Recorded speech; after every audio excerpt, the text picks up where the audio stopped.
Hello and welcome back to my studio. It's Lois here from Lois and Morgana Davidson Art, and today I'm going to be sharing with you this exercise in tonal values. It's a monochrome painting painted with one colour, but first a quick plug for my book, Landscapes in Watercolour, Techniques and Tutorials for the Complete Beginner. It's available from all good bookstores and you can purchase it online.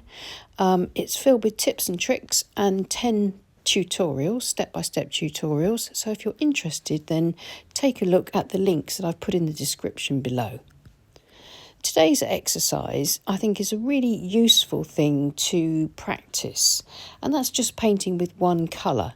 And the colour that I like to use is Payne's Grey. You could use burnt umber, indigo, any lovely dark rich colour that produces a full range of tonal values. So the first thing I've done is to wet my paper all over with a large wash brush. It's a Princeton Aqua Elite Mottler brush, 1.5 inches. And then I've dipped into rich tube consistency Payne's Grey, and I'm trying to get in a nice airy light atmospheric sky, dipping into richer paint with less water across the top so I get nice dark values, and allowing the paint to run out and leaving gaps between my brush strokes. And as these soften and diffuse, this will give me the effect or suggestion of clouds in a grey sky. I've dipped into a really rich mix dark value paint.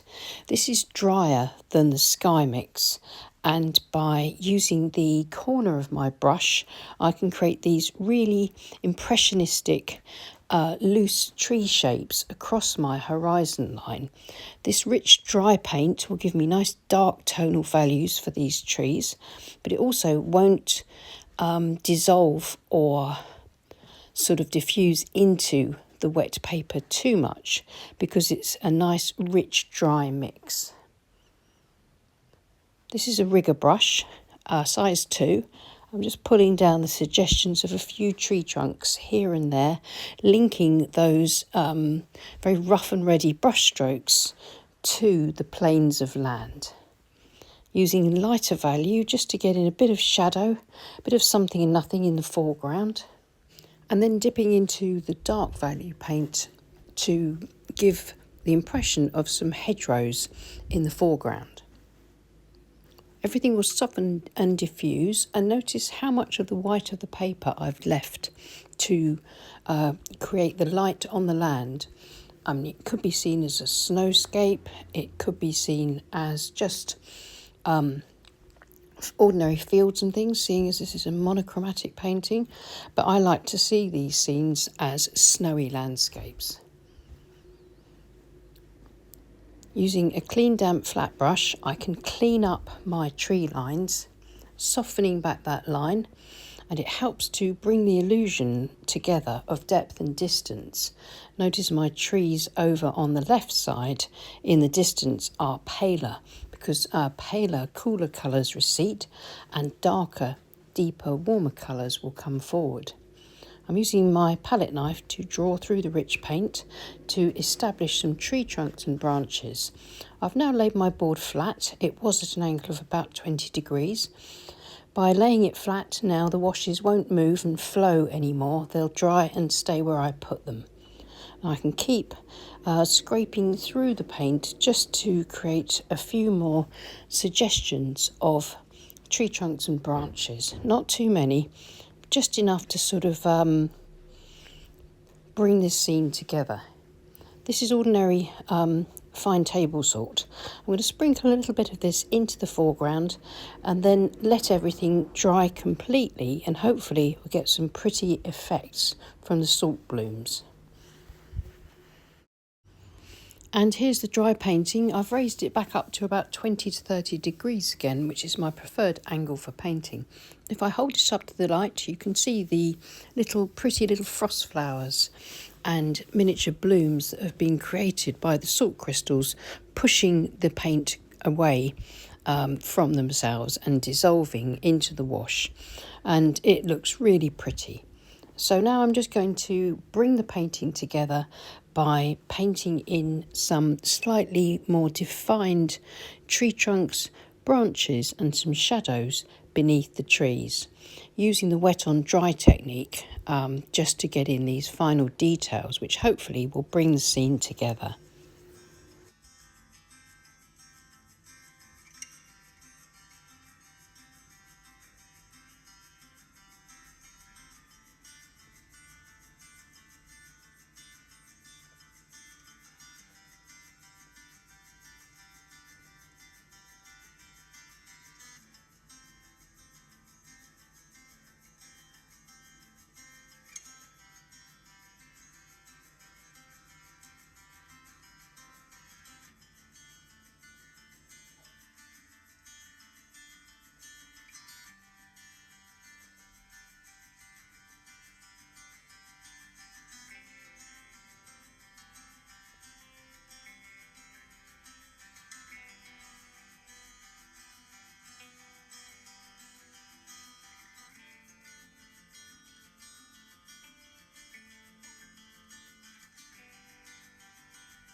So just a few more brush strokes here and there in the trees and below them for shadows.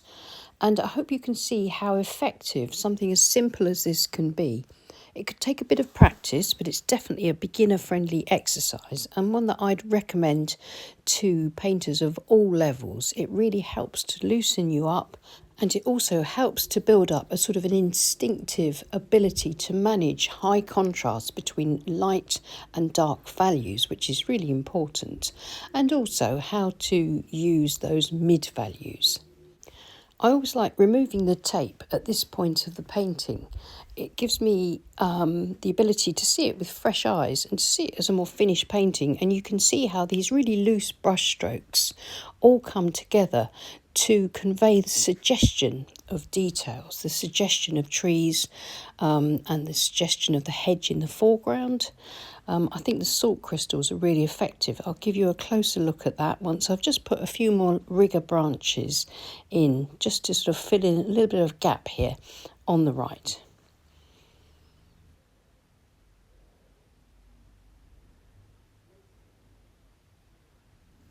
And here's the finished painting. It's a really good way as well of getting used to leaving plenty of white paper for highlights. The white of the paper will always be your lightest light, and that against really rich dark values will give you your points of highest contrast. So it's great practice to practice leaving plenty of white paper. You can always fill a lot more of that in later, but it's really difficult to get it back cleanly if you cover it all over. And as promised, here's a close-up of the salt textures. You can see they're really subtle, but really interesting. I really enjoy the effects that it makes when you just use a little bit of salt in paint that's almost dry, so you get those tiny little blooms. Well, I hope you found that helpful. If you did, then please click on the thumbs up button. And if you're not already subscribed to our channel, I'd invite you to join us here. It's free to do, and it really helps with our reach on YouTube. And if you'd like to support the channel, you can join us over on Patreon. And on Patreon, we have a wonderful community chat group where you can post your work and interact with other members and artists. And many thanks to everybody that supports us on Patreon. We really do appreciate you, and we couldn't run this free-to-view YouTube channel without you.